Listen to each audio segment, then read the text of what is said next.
What's up guys, it's Ash here and welcome back to a brand new video. In today's video guys, I have some tactics and player instructions for the 4-2-2 formation, but just before we get started guys, as always, I would very much appreciate it if you could drop this a thumbs up as it does really help me out. And with all that aside guys, let's get right into today's video.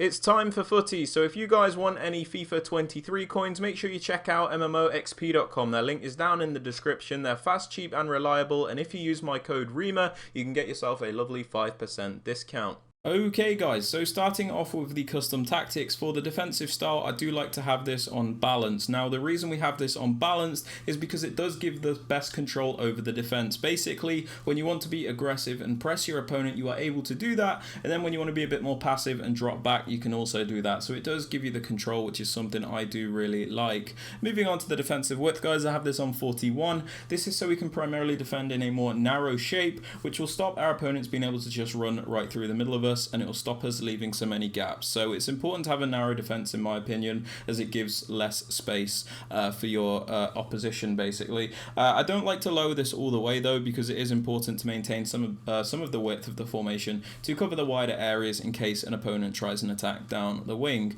Moving on to the depth guys, I have this on 62. This is so we can win the ball back a little bit higher up the pitch, which is why I do like a high depth, but this is more of a preference thing. If you want to have a lower depth or a higher depth, it is completely up to you. Doesn't really matter, all depends on how you like to defend. Moving on to build-up play guys, I have this on balance. This is because I find it to be the most consistent and varied form of build-up play. Basically when you have this on balance you can pick and choose when and where you use each form of build-up. You're allowed to use slow build-up when you want, fast build-up, long ball. You can basically do a bit of everything, which is why I do like balance. You just seem to get more varied movements out of your team and it's a lot less predictable. Moving on to chance creation guys, I do have this on direct passing. This is because it's the most meta option in the game. Basically when you use direct passing, your attacking players will bunch up against the opposition defenders, making it very easy to do the 1 versus 1 plays and isolate a certain player.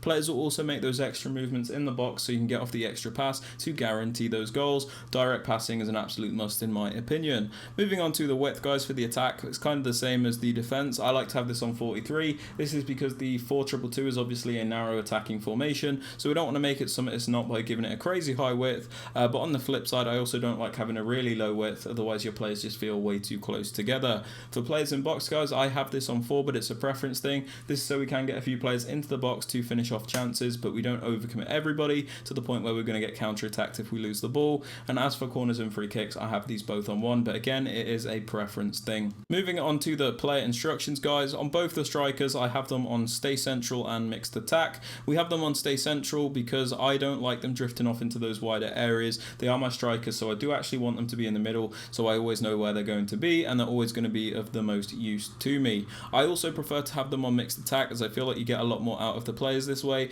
They seem to make more varied runs, more versatile movements, and it just seems to be a bit more free flowing in attack. That being said, if you're somebody that prefers getting behind, that is also fine. It's completely up to you what you want to use on your strikers.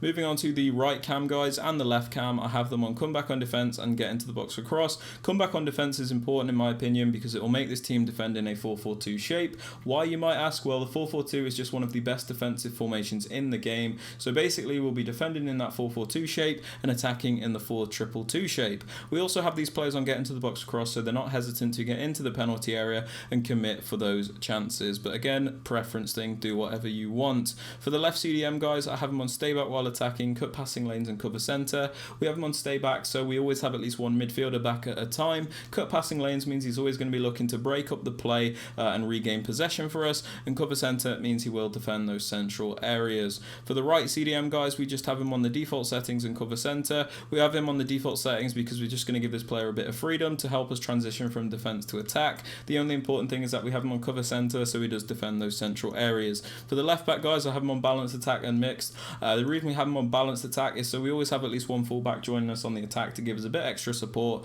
and I have him on mixed attack as I feel that you get more varied runs out of him. Sometimes they're inverted, other times they're overlapping. For the other fullback guys, we have him on stay back. This is so we always have at least 3 defenders back at a time, and yeah, for the 2 centre backs and the keeper, I do not touch them. But yeah, there are my custom tactics and player instructions for the 4-2-2. If you have enjoyed or found this useful, please be sure to drop this a like, sub to the channel if you are new, and don't forget to turn on notifications. And with all that aside guys, hope you have a great rest of your day, and I will catch you all in the next video. Peace out guys.